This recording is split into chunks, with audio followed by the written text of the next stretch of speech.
Thanks so much for clicking play and joining me for this episode of She Got Next. My guest today is Jasmine Williams. She's a football operations manager for Rock Nation Sports.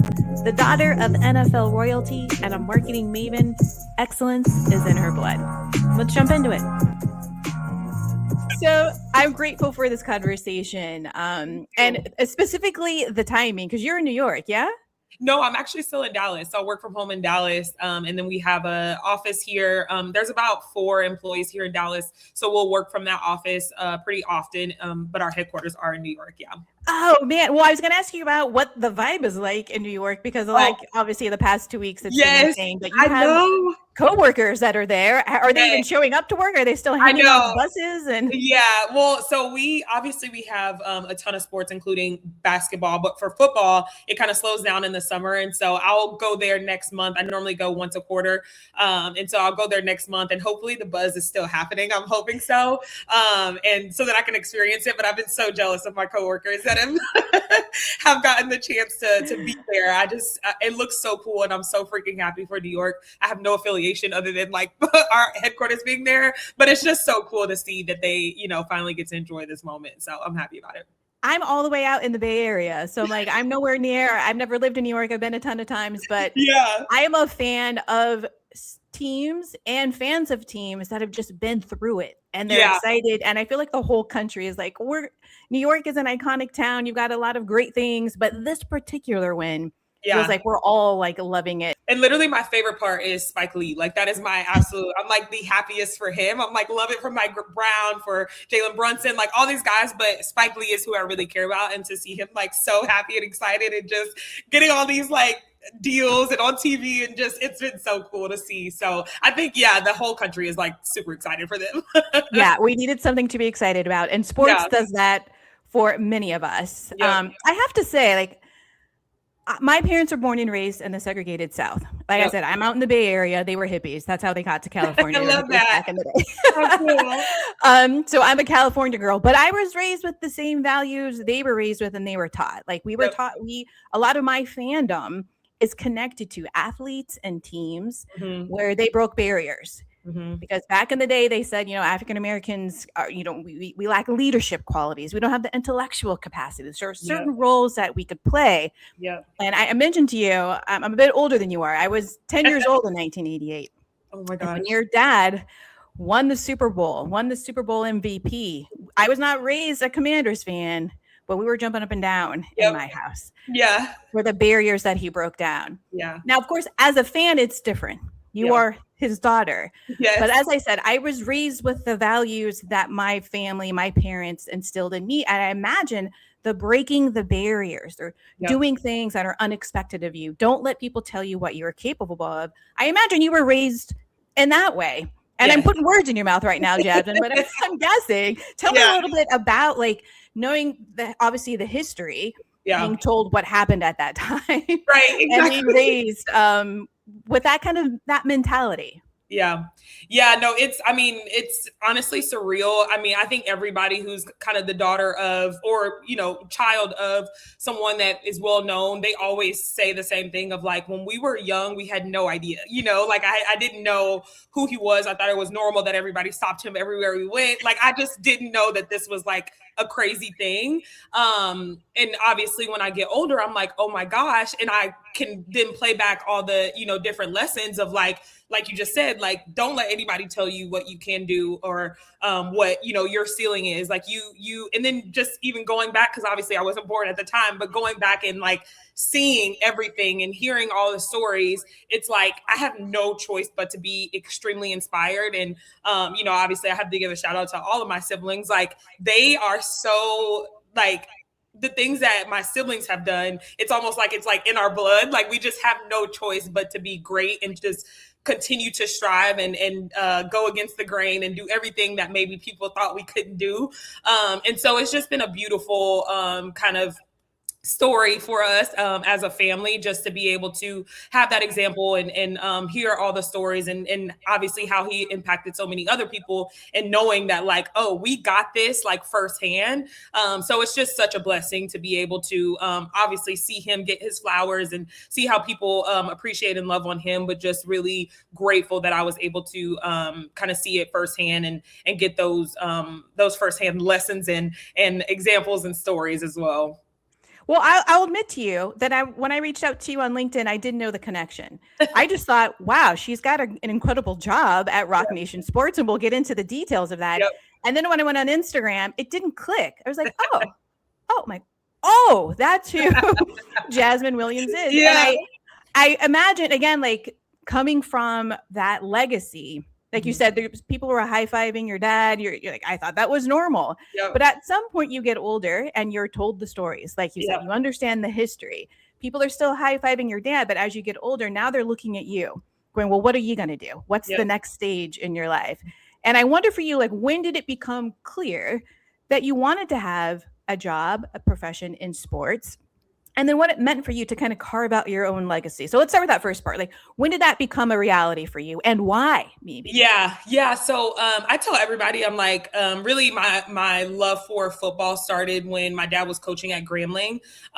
He did such an amazing job at like not me and my brother DJ, who's now the quarterback coach at Washington. We both grew up like this. We're like besties, and so my dad really did a great job at not excluding me. He was like, where DJ goes, Jasmine goes. Like, I'm coaching, they're going to be in the football office, they're going to know all the coaches, they're going to be in the locker room, on the field, whatever. So that's where, I mean, football is home for me because of that. I literally grew up in the football administration building and then on the football field. And so that's really where that started for me. But I'll be completely honest, I had no idea that I could work in football.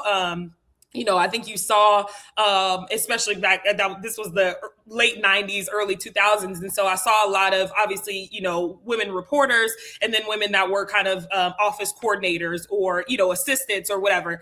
So I genuinely did not think that I could work in football. And then I think, I still a kid, love football so much. I thought I would be able to play football when I started to play. Oh, we all go through that. Like, I know. And now, of course, flag football is a thing, which I absolutely love it. So I'm so happy for all those young ladies that get to play football. I totally would have been one of them back then, but thought I could play football. When I realized that couldn't happen, I'm like, okay, like I just will be a fan of football and go on about my, life. And then as, obviously 17, 18, the world expects that we will know what we want to do the rest of our life. And so that's when I kind of started thinking like, okay, what do I want to do? I watched my mom be a marketing executive my entire life, she's amazing. And so I knew that was interesting. I've always loved branding and marketing. And so I've always watched her and really admired her career. And then when I started to do research and see kind of different marketing avenues, I said, oh, there's a sports marketing avenue. Like, I didn't even know this was a thing. And that's really when I started. I was a senior in high school, or maybe a junior in high school, where I started to do my research of like the different jobs that were out there, because in my mind, again, sports journalism or even sports medicine, because I knew a lot of trainers at Grambling. And so those were the two things that I thought I could do. And my world really opened up when I started doing that research in high school and realized like, oh my gosh, there are so many jobs, agency jobs, team jobs. Like, I just didn't even know. And that's when I decided, I was going to go to a big football school, which I went to LSU, and I was going to get my degree in marketing, and I was going to work for the football team. Like, I knew all of these things. And so I was able to do all of those things. And that's really kind of where my career started going. And I couldn't see the end. Obviously, I still don't see the end. Like, we're always growing and working, but I had no idea I would be here today. But I knew that it was a possibility that I could do what I love and, make a name, carve, my own career path and legacy. And so that's exactly what I decided to do. I love a plan, and implementing the plan comes to fruition, and you're like, I still can't believe I'm here. You made it happen. No, I can't believe it. I saw a post that you put on LinkedIn a couple of months ago. I'm going to read what you wrote there. It said, crazy to think I've been with Rock Nation Sports a little over a year now, with my second NFL Combine Indy in the books. This time last year, my head was spinning with all the new things to learn and relationships that needed to be built. Let's go behind the scenes, if you don't mind, a little bit of the Combine. I'm interested in knowing who you needed to connect with at that point, what relationships you were trying to build, and why for the role that you have at Rock Nation Sports. Yeah. So like probably most people, the general public, I had no idea all the things that happen at the combine outside of like what's happening on the field. That is a small portion of what is actually happening at the combine. So that is really our time. When I say our, I mean the agency side. So the agents, the managers, everybody who is behind the athlete. That's our time to get in front of all of the teams and advocate for our guys. And then free agency is happening that next month. And so we're also discussing kind of free agency and what needs to happen there. And so that's really why we go out there, is because it's a convention of football basically. And so every team is out there, everybody, all the scouts are out there, everybody that you need to, all the GMs, everybody. And so everybody that you need to get in front of is out there. And so that's a super important time for us to be able to advocate for our guys, get to know different teams and what they think about our guys. And that's how we're able to bring that back to them. They don't, they're like totally focused. When I say they, I mean the athlete, they're totally focused on their performance on the field and their meeting with the teams. But it's just really important that we get to do that. And so again, last year I had no idea. I started in February. So I started literally 2 weeks before the combine and had absolutely no idea what I was in for. And just, it was almost like a family reunion for me. Cause obviously, my family being in the world, like I saw so many people that I hadn't seen in years that are, now coaching or scouts or, whatever it may be. So that was almost overwhelming for me. And even people from LSU that I worked with, it was just a super cool time to be able to kind of, re-engage with them, but then also to see exactly what it is that we do there and how important that week is for us. And February is just a crazy time in general, but really the combine is just kind of a culmination of what we're doing and just trying to get our guys obviously in their new home and figure out what team is best for them. So it's a really, really cool experience. Can I ask you, like, this is probably a nerd question, because again, we see what happens on ESPN. It's like, how fast can they run? Right. Can they catch, all the things, and how well they can do all that stuff. But from your perspective, like you said, you're meeting everyone behind the scenes, the GM, the trainer, like whoever's there.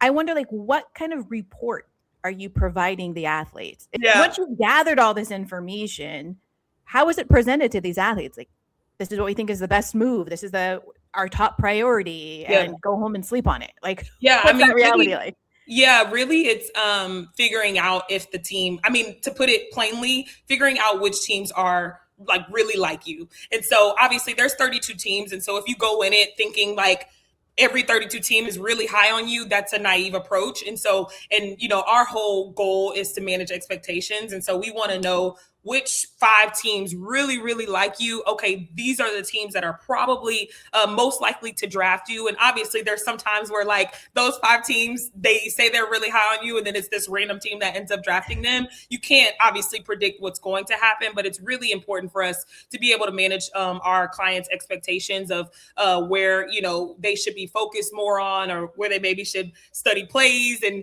be prepared for meetings with them, or, because those meetings continue to happen after the combine, and those 30 visits happen, so they'll go visit certain teams. And so it's just really important insight for us to get and be able to come back to them to say, this is who is really liking you and really high on you, so let's kind of zone in on that, but obviously keep all options open.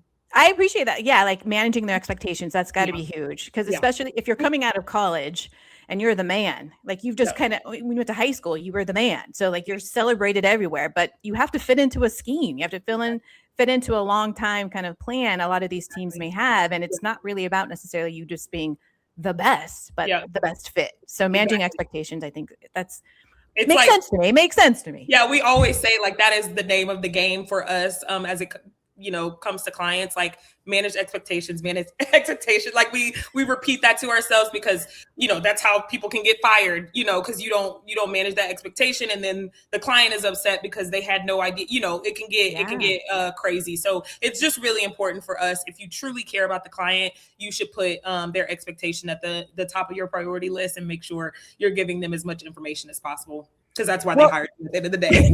You're there for that. Exactly. Well, even thinking about the role of the combine for the athlete, right? They're being assessed. People are writing down their times, how high they can jump, and all of those things.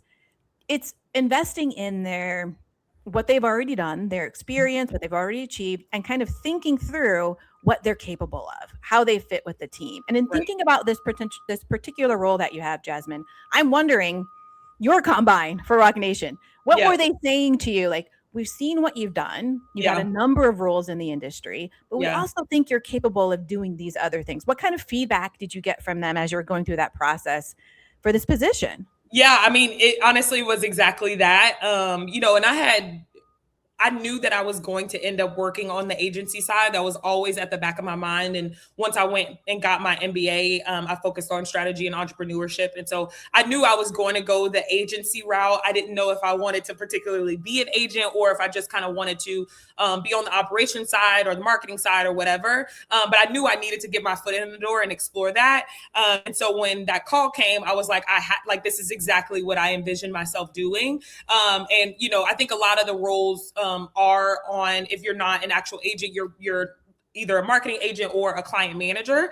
And so just like you said, they kind of saw the things that I've done, that I, have my MBA in strategy and all this other stuff. And I think they really wanted to utilize that, and that, which is what kind of put me in that football operations role. And so I still have clients that I manage, but really help with the whole football operations and just making sure that things are going smoothly. And the cool thing about that is I get to pull from every role that I've had. So obviously work for the football team. And so I get the collegiate recruiting side. I've worked for non-sports organizations, so I totally understand the internal corporate operations side. And then I work on the team side. So outside of having connections on the team side and kind of knowing who to go to for what, I know how the PR works. I know how the marketing works. I know how the social media works. And so just having all of that experience has helped me tremendously. And I think be a true asset to the organization because I have that, a variety of experience. Wild variety. It's not wild in that like it's random. Over here where it's very strategic. It felt random. At the time, it definitely felt random. But now, like looking back, and that's why I know we might touch on this later, but that's really what I try to tell people that are younger than me of like, it's not going to make sense right now. But I promise you, like you're gonna end up in a place where you're like, oh, that's why I had that role. Because when I was working for United Health Group, I'm like, why am I in healthcare? Like this doesn't really make sense to me. And then I end up being the youth health and wellness manager of the Dallas Cowboys, So it always is going to make sense. You just have to trust the journey, which is very hard. I've been there, but it'll get rocky, it'll get random, but it'll make sense. I'm going to tell you right now, that's just not just for the young ones. It'll work for me right now. Exactly. I'm talking to myself too. Right. Yeah. Well, you mentioned your role with the Cowboys, and I got to say, how do you how do they let you into family functions? Oh my gosh. Yeah. Tell me about how you made that leap from United to the Cowboys. Yes. And how your family again still talks to you. I mean, I know. I love this story so much because it's just so it's a testament. I'm a very spiritual person, so I just think God was all in that story, and obviously still is in my story. But that one particular, it was just all God. So I had been working for UHG throughout the pandemic, before the pandemic, and throughout the pandemic, and really just was not happy. I was doing marketing, loved that work, but I knew this was not my passion. It just wasn't what I wanted to do. I had a terrible experience of trying to find a job in sports, once I graduated. And I said, you know what? I'm going to go get my MBA. And nobody's going to be able to tell me no. This is literally the conversation I had with myself. I said, once I have Jasmine Williams MBA behind my name, like you can't tell me no. And so I went to school out of trauma and so got my MBA. And I said, okay, after I get this, I'm going to start applying for jobs. And while I was in the program, the job opened up and I said, obviously I'm in Dallas. I have to apply for this. But the role was actually not listed with the Dallas Cowboys. It was a role with a agricultural nonprofit called Dairy Max. And it said in the role, because the title was sports marketing manager, so obviously it immediately caught my attention. And the role said, we'll work within a very prestigious team in Dallas office and will be embedded in the community relations department.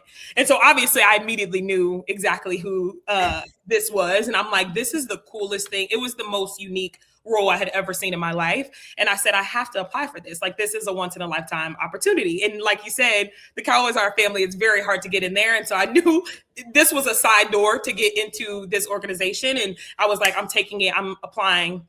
Ended up getting the job.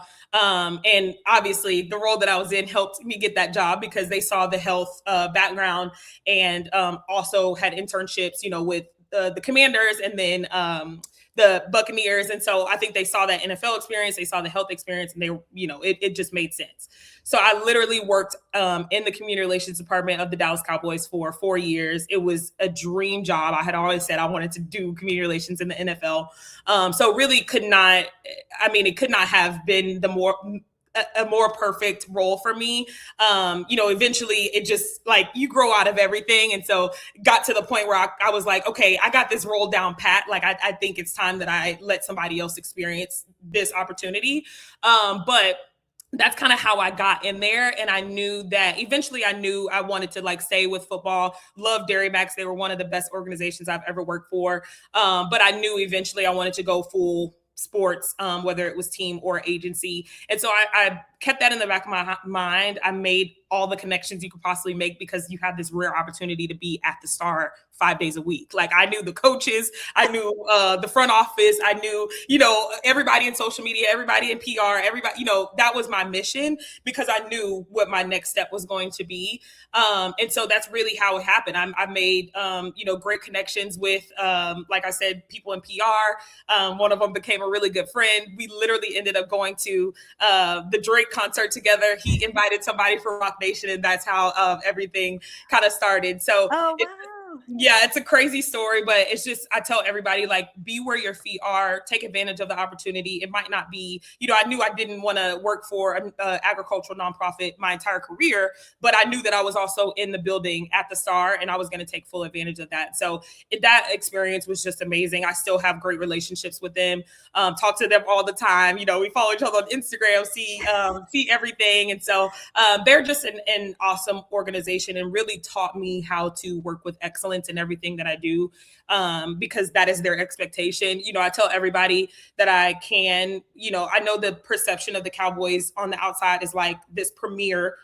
brand. And that is absolutely true. Like, I saw it from the inside, and they just don't accept low level things. You have to produce at a high level. And I probably planned 60, 75 events while I was there. And so I have made mistakes, obviously. And so I know from experience, like, you have to produce at the top of your ability, because that is all that they're gonna accept at the end of the day. So it was an extremely important role for me, and to be and elevated my work, I think, at the end of the day. So I'm so grateful.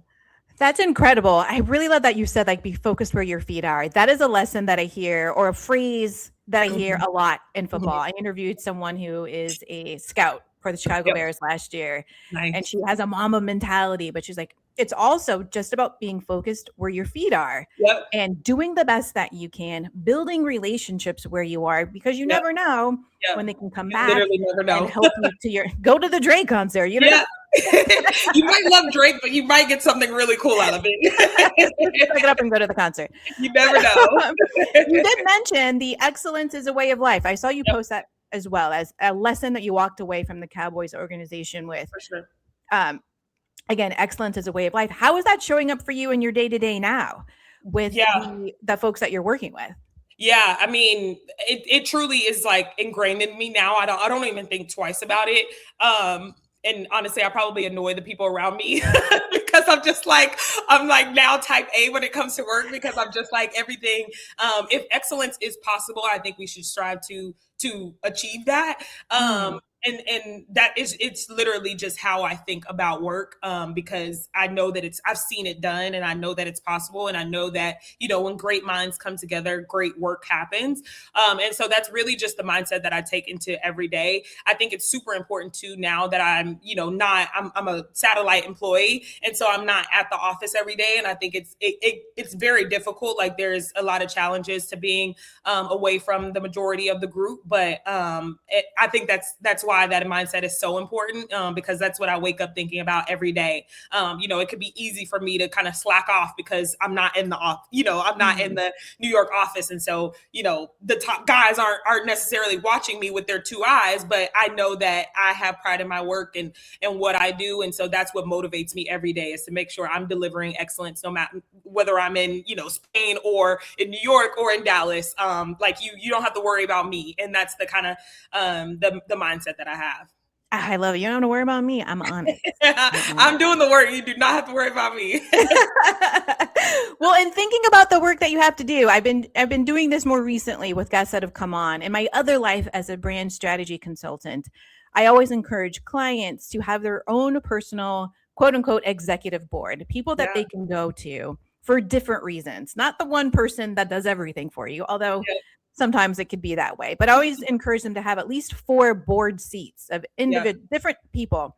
And those seats are a cheerleader, a critic, a consoler, and a connector. So I'd like to go through those 4 board seats with you. Who has been, and it could be more than one person, that cheerleader for you, Jasmine? Throughout your career, you could do no wrong. I know you're focused where your feet are, and excellence is at the top of mind. So they're cheering you on. They love every victory. They've got champagne chilled, ready to celebrate anyone. Who is that person? Or again, a couple of people who've been that for you. Yeah, I'm like already thinking through all 4. I'm like, do I have 4 board members? Oh my gosh. But for the cheerleader, I have to say my mom. She has been my actual business mentor. And so just getting feedback from her and knowing that just like you said, I can do no wrong. And obviously she has ideas in her mind. She's like, I've always thought about you doing this. So she's kind of pushing me to do certain things. But at the end of the day, no matter what it is that I'm doing, she's like, you are killing it. And I'm so proud of you. Obviously she knows the struggles. She knows the valleys. And so and like you said, pop champagne. I'm literally thinking about her. As soon as I would sign my Rock Nation contract, she had a bottle of Vouv waiting for right after I put my signature down. So she is absolutely my biggest cheerleader, and the person I go to with, good information, bad information when it comes to work. I know I can count on her to lift me up and, cheer me on and be so excited when the good things happen. So that's definitely my biggest cheerleader. Yay, mom. All right. What about a critic? Yeah. And a critic who's coming from a good place, somebody who's emotionally invested in your success, but is looking around corners that you don't see. Saying, Jasmine, I don't know about that move. Maybe pause, maybe fast forward. Yep. I actually would say my dad for that. I think he's really good at seeing those blind spots that I might not see, especially being a woman in sports. There's been some things that I've asked him about or, his advice on, and he's like, be careful because, this is how they're going to perceive you, even though that may not be your intention or whatever. He's the one giving me that because he's obviously been on the playing side, the coaching side, and now the front office side. So he's really seen every single thing. So he's probably the person that I go to when I need some critical feedback and kind of that real insight of what do you think about this? How should I move? What should I do? So yeah, I would put him in that role. Well, now that I'm going to go back to the other seats, but I'm thinking about this because now that you've been at Rock Nation for a couple of years now, or a year and a half, maybe? A year and a half, yep. Year and a half. Let me add all these years. You're a senior. No. It's important, you've talked about the importance of really networking, meeting people on every level, building those relationships. Have you gotten to a point where you have identified people, you don't have to name them, but it just being there a year and a half, I wonder how quickly you've been able to move and identify people who can be potentially your critic or your cheerleader at this point within the organization. Yeah, I think I'm actually still working through that. I think it takes longer, and that's been kind of my experience. I think every role kind of has, things that you have to navigate, and that's one of the things that I'm navigating is building relationships virtually.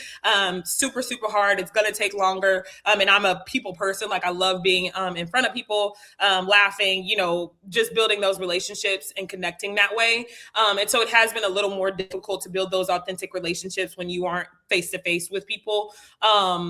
That's the point of me kind of going to the office once a quarter too, is so that I can speed up that process and know kind of who's been here the longest and who kind of knows, where everything is, or who knows everyone within the organization, or who, I'm learning that. I'm in the process of learning that now, especially because I was hired at such a crazy time. And so I was heads down, like trying to figure out what the heck I was doing.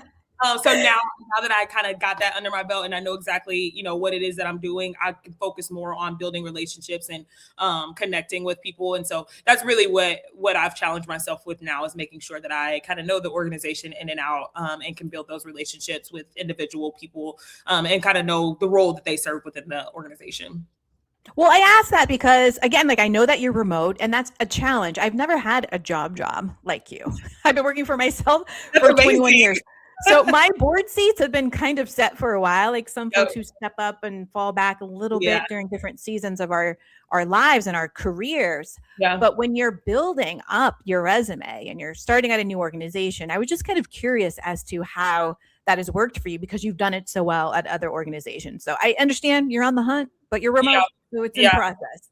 Yeah, and I'm very particular about like having those people like mentors and supporters and all that other stuff externally, because I think it's important. Obviously, there's politics at any job, and so you have to kind of figure out how to navigate that. But I really value an external perspective to kind of help me, because fresh eyes are always the best. Yeah. And so I'm thinking internal. I'm thinking of like, I'm really just thinking of getting the job done, and not necessarily like, okay, how should I go about those things? And maybe I should consider that, but I normally lean more on external board members. Well, my last point on this is, I mean, we can keep talking about it, but like, I won't belabor it. But, sometimes, yesterday I published an interview I did with the president of the Los Angeles Sparks. Amazing. And she worked for a soccer team in LA, LAFC. Before that, she had 16 years with the Indianapolis Colts. And when I asked her about her board seats, some of them were like friends and family. They're the ones who bring me your cheerleaders, who are bringing me the chilled champagne, who have red wine when I'm they have all those things. But then when we got to these last two roles, the consoler and the connector, we talked about those people within the office or within an organization, or at least within the industry, that helped her sustain her career and get to where she is now, the president of the LA Sparks. Yeah. And how necessary it was to have someone who knows, because they've been in it. Like, I work at the Colts too. I'm going to talk about you in this room that you're not in. 100%. A meeting that you have no idea is happening. You don't know that this role is opening up. So I can speak your name and say, like, I've been watching Jasmine. She's ready to take this on. Yeah. So I'm just putting that out there. That I was like, those are the things that can happen. And I do think you're very smart at thinking about those folks who are, again, emotionally invested in your success, who you can reach out. There's no bias. They don't have a perspective that is tainted by their own role or what they're trying to achieve. It's just like, girl, you're the best. You're excellent. Keep going. Yeah, right. That's the soliloquy. Let me go back to what the other two roles. The other two roles on your board, or the other two seats on your board. The consoler, which, again, is somebody who's emotionally invested, but will let you just like have it out. Just if the tears are there, if the anger is there, whatever the emotion is, like, I know I can go to this person and they're not going to be like, well, you really could have, kind of thing.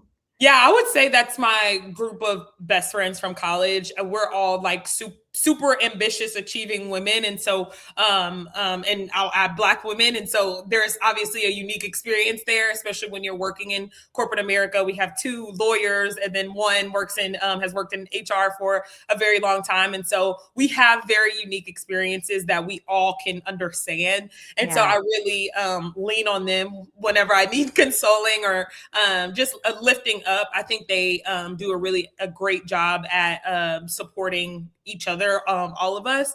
And, our group is just very important for obviously external and personal things, but when it comes to work as well, because we all kind of are in the same boat and around the same age and going, mid-career, going through all those different motions and things. So it's been very amazing. I feel super blessed because I know not everybody has that, but I'm just super, super grateful to them that we have that soft landing space for each other. So I definitely would consider them my consolers. Oh, I love that. And lastly is the connector, that person that is like, here's the next place, run towards this goal. I'm going to make this introduction on your behalf.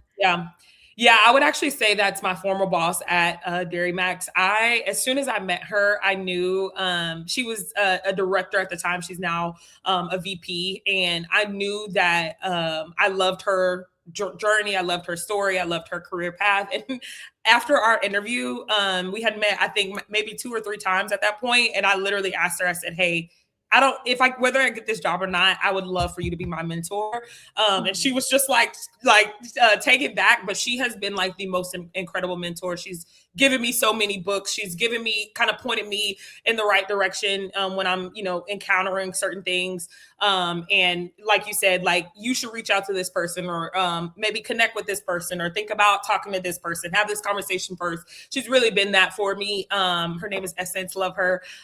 In case she sees this, but no, I have really appreciated her direction. And, I think it's important when you have that mentor or a connector to be almost like like not the CEO of a company, but like one step after them, because they're almost leading the way for you, in lighting kind of the direction, and like, you know what, I just went through that at work, or I just managed this employee and they were going through the same thing. Let me tell you what I told them.